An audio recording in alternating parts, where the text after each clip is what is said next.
High friends, welcome to Yashikar. நம்மளோட விஜய் டிவியில் ரொம்பவே சூப்பராக போயிட்டுருக்க சீரியல் மகாநதி. அந்த சீரியலில் அப்கமிங் ஒரு பெரிய ட்விஸ்ட் இருக்குது. இன்றைக்கி எபிசோட் முடிஞ்சது இல்லையா, அதோட கண்டினியூவேஷன் என்ன நடக்க போகுது அப்படின்னு நம்ம எல்லாருக்குமே ஒரு ஆர்வம் இருக்குது.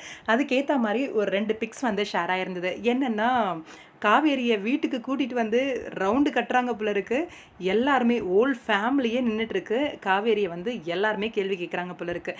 இதில் வந்து தாத்தாவோட சப்போர்ட் ஃபுல்லாகவே காவேரிக்கு இருக்குது. அங்கே கோவில்லையே வந்து ஃபுல் அண்ட் ஃபுல் தாத்தா வந்து சப்போர்ட் பண்ணார். இங்கே வீட்டுக்கு வந்தும் கண்டிப்பாக சப்போர்ட் பண்ணுவார், எதிர்பார்க்கலாம். ஆனால் இதில் சித்தி சித்தப்பா, அதுவும் சித்தப்பா ரொம்பவே எகிரிட்டு வராரு. அந்த இடத்துல சித்தப்பா வந்து ரொம்பவே கோவமாக போகும்போது கூட விஜய் தடுக்கிற மாதிரி தான் இருக்குது அந்த பிக் பார்க்கும்போது. எனக்கு தெரிஞ்சு விஜயும் வந்து சப்போர்ட் பண்ணுவார் தான் அப்படின்னு தான் தோணுது. ஏன்னா அவங்க வீட்டு ஆளுங்க முன்னாடி காவேரியை விட்டு கொடுக்கக்கூடாது அப்படின்னு சொல்லிட்டு. ஆனால் விஜய்க்குமே கோவம் இருக்குது. ஏன்னா நிவின் வந்து ஃப்ரீயானாதான் காவேரி நிவின் சேர்த்து வைக்க முடியும் அப்படின்னு அவர் மனசில் ஒரு கணக்கு போட்டுட்டு இருந்தார். அதுக்கு ஆப்போசிட்டாக நடந்துருச்சு அப்படின்ற ஒரு கோவம் இருக்கும் விஜய்க்குமே. ஆனால் ஓல் ஃபேமிலியுமே ரவுண்டு கட்டி இங்கே வந்து காவேரியை ப்ளேம் பண்ணி திட்டும்போது கண்டிப்பாக விஜய் தாத்தா 2 பேருமே வந்து காவேரிக்கு சப்போர்ட் பண்ணுவாங்க.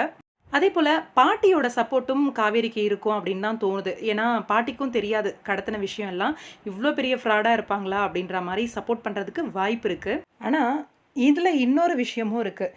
காவேரி இந்த கல்யாணத்தை நிறுத்திட்டா அப்படிங்கிறதுனால அப்கமிங் பசுபதியும் அவங்க மக ராகினியும் என்ன வேணால் செய்கிறதுக்கு வாய்ப்பு இருக்குது. அஜயை வந்து ஏமாற்றி திருட்டுத்தனமாக கல்யாணம் பண்ணிக்கிட்டு திடீர்னு வீட்டுக்கு வந்து நிற்கிறதுக்கு கூட வாய்ப்பு இருக்குது. அவளுக்கு தெரிஞ்சு இந்த கல்யாணத்தை பண்ணால் விடமாட்டா காவேரி அப்படின்னு சொல்லிட்டு திடீர்னு கல்யாணத்தை பண்ணிட்டு வர்றதுக்கும் வாய்ப்பு இருக்குது. பசுபதி வெளியில் வந்துட்டாரு அப்படின்னா இது நடக்கலாம். பார்க்கலாம், வெயிட் பண்ணி என்ன நடக்குது அப்படின்ட்டு. காவேரியை என்ன வாங்க போகிறாங்கன்னு தெரியல. நாளைக்கு எபிசோடில் வீட்டுக்கு கூட்டிகிட்டு போய் வச்சு செய்ய போகிறாங்க. கண்டிப்பாக தாத்தாவும் விஜயும் சப்போர்ட் பண்ணுவாங்க அப்படின்னு ஒரு நம்பிக்கை இருக்குது. பார்க்கலாம், வெயிட் பண்ணி உங்களோட கருத்து என்னன்னு சொல்லுங்கள்.